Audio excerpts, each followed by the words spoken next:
Good afternoon. Welcome to the TheoTrade afternoon video. I'm Blake Young, and today is April 9th, 2026. And we're going to talk about the reaction with crude and the ongoing conflict with Iran and whether the ceasefire is going to play out, but specifically where we're seeing this bounce and recovery. I do want you to note the fundamentals today. So regardless of whether, as you can see in the news headlines, that Trump asked Netanyahu to scale back Israel strikes, or Trump is optimistic about Iran peace deal, economically, we're not doing well. You can see that we have negative numbers. Final GDP was lower than we expected. So quarter over quarter, 0.5%.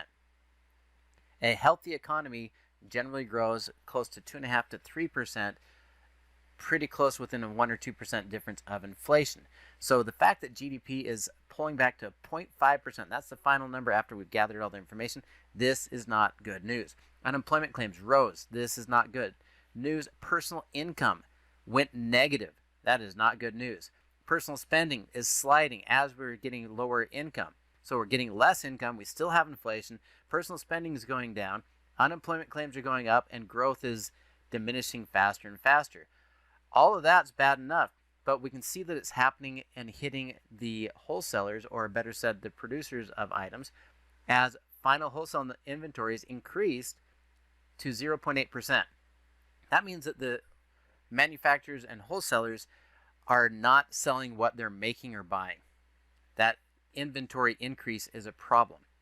And so all of this is already bad enough news. And then we also know that the 10-year bond auction yesterday and the 30-year bond auction today has a lower demand than the last time and a higher rate.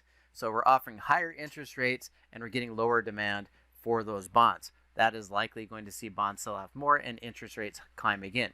This is not good news. This is not great. And so you can see even there, U.S. consumer spending barely rose. Inflation lingered pre-war. So all in all, we've got a lot of negative news, a lot of negative economic data, regardless of whether the conflict is going to be resolved or if the Straits of Hormuz are going to be open. In the end, that's all a question mark, and what we do know is not good. So that being the case, it's very interesting to see the rally in U.S. equities. This is purely based on the optimism. Take a look at what happened with crude today and what's going on with the markets. If I look at this chart, it looks amazing. What a big move. We climbed from $96 and some change up to 102 and then collapsed all the way down. We peaked out in oil right about 11 o'clock. Well, a little bit earlier, but 11 o'clock is where we put the sell pressure on. And at 11 o'clock, we've dropped all the way down and erased the entire day's bullish move. And this looks pretty dramatic. But if we go into the longer time frame, I want you to see what this was. It was an attempted bounce at a key level. Go back to the 6-month daily. And you can see we traded up into the overbought monthly monkey bars in the 116 area. We sold off aggressively, and yesterday we defended the zero, tried a bounce, and came back inside here. Now, all of that is still with buying pressure. So if we do not close below 93.59 on any given day, if we don't close below there and push our volume into actual selling rather than profit taking, I'm not convinced this sell-off is going to be sustained. I'm looking for a bounce in here and a bounce off of these levels like 93.59 to potentially push us all the way back up to 108, 107.82. Now that could happen in the next 2 or 3 days. It could have happened today. We've had bigger days up, we've had bigger days down. So if the ceasefire is threatened, if we see recovery, this pullback is really this little tiny candle. That drop from $103 down to $96 is really microscopic compared to the size of trading in candles we've seen recently in oil. I've said before, it doesn't mean you have to hold on to oil, but do not short oil here. I don't think this is an opportunity. Unless you're going to scalp in and scalp out, do not short oil here. We're still up, and we're still holding well above these levels. And if we get a close above 100, and a weekly close above 100, we'll continue to push things higher. We will likely see things sustain and move higher over the days, weeks, and months, unless there's an absolute resolution to what's going on. Now, if we look at bonds as a place to go, as a safety, it doesn't look that promising because we're bouncing into this area that's overbought. But we are absolutely crossing through the money flow. We're seeing money move into that safety. When I see opportunities potentially in a change in sentiment towards bonds, despite that auction, this has me looking to utilities. So utilities are a great substitute for fixed income. Now, if you look at the utilities, how utilities did today, if we were really bullish and we really thought the market was doing great and recovering, we would not see this type of move in utilities. We created a widening pattern. We broke out. Yesterday was the real time that we would want to buy into utilities, and we've moved up to retest the previous highs. So inside of utilities, there's going to be opportunities to buy individual positions and collect dividends while we go to more conservative, more safety in this rally in the equity market. And as you can see, everything in utilities is green. Whether we're talking about gas or renewables or water or electricity, everything is in the green today. So looking at individual stocks, we can see that NEE or NextEra is paying a 2.6 dividend. You can take a look at Dominion.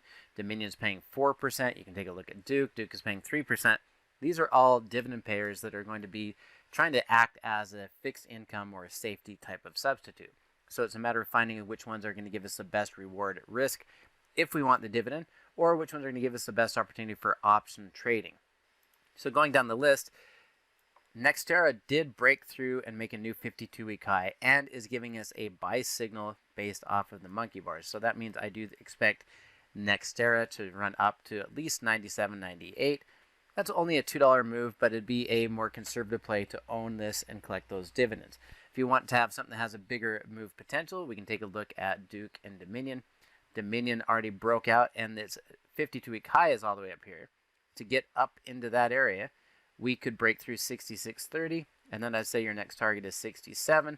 So we have about a $3 move, but a higher dollar as far as percentages go, and a good dividend payment on this one, the highest of those that we looked at, 4.16%. And so we collect 4% over the year, but we can also get another $3 move, which is 5%. And so even if it just comes up and pauses here, we're set up to make 9% in a pretty conservative fashion on Dominion. Duke is breaking out as well. I'm concerned about this previous high because that's where we hit our head. But if we can break through there, we are likely to go all up to about 138. So now another $5 move on a dividend-paying stock, or utilities acting as a fixed income substitute. PEG is probably one of my most intriguing ones because not only do you have room to go to the upside, it is breaking out of here. I'd like to buy a little bit cheaper, near 83, and play for the same $3 move, but we've got room to just retest the highs. If we can break through there this month, we really could see a move to 88 or 90 and give us a $6 move, and they have a higher interest rate or yield at 3.18%. We also have NRG that could be breaking out through 167. NRG would give a stop about 160. This one gives you your biggest dollar amount move to go up to fair price at 176. It is also crossing through the zero, and the upside target could go to 190. This one gives you about a 11% move to retest the highs, 12% move to retest the highs. Smaller return as far as dividend goes, but bigger upside potential. The last one we'll look at here is Southern. And this one's kind of in the middle of all the results. I've got a upside target that is only $2 right now, but if it can break free from here, I really do think we can go up to 101 and then continue to 103. That's going to give you a $5 move, similar to the others. It has a good dividend, about 3%. And yesterday again was the breakout, but this is also giving us an additional breakout on the Bollinger Bands, and the momentum seems to be increasing. Be aware that we are going into utilities earnings season. So we only have a couple of weeks to see that, but utilities generally don't have massive reactions to earnings like other stocks, and the dividends are there also around that time to pay us for our time and effort. I do think there's going to be further interest in utilities as we continue to see uncertainty in the broad markets. And I'll give one last parting comment. If we see money moving to safety in utilities and even holding up bonds despite the fact the bond auction is showing less demand, as we're looking at these markets, and we see that we have high inventories and low growth, the basic materials sector is probably going to struggle. As you can see, we've absolutely broke out here. I would look to fade 52.40, assuming that we will not fill this gap from way back here. And if we see the economy is slowing and struggling, we will likely see it drop back down to 50 and then potentially all the way down to 47.70. And I do think you're going to get probably a 10% drop in basic materials in the next couple of weeks. But we'll talk about that another day as far as setups go, and we'll see if we can find some opportunities in timing in basic materials to the downside. In the meantime, look for safety, look for the consistent safe places to look for your own trading, because I do not think we're outside of the uncertainty of the Iranian conflict, and we do have a lot of certainty that we have a struggling, slowing economy. Thanks for watching, and I will see you tomorrow.